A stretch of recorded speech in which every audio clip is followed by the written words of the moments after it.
Hi dears, വായനാ ദിന quiz മത്സരത്തിലേക്ക് സ്വാഗതം. ആരുടെ ചരമദിനമാണ് വായനാ ദിനമായി ആചരിക്കുന്നത്? ഉത്തരം doctor PN Panicker. Next question, Shri PN Panicker ജനിച്ചത് എവിടെയാണ്? ഉത്തരം നിലമ്പേരൂർ, കോട്ടയം ജില്ല, 1909 മാർച്ച് 1.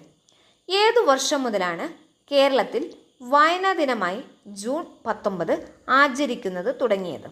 ഉത്തരം 1996 ജൂൺ 19 മുതൽ. PN പണിക്കരുടെ മുഴുവൻ പേര് എന്താണ്?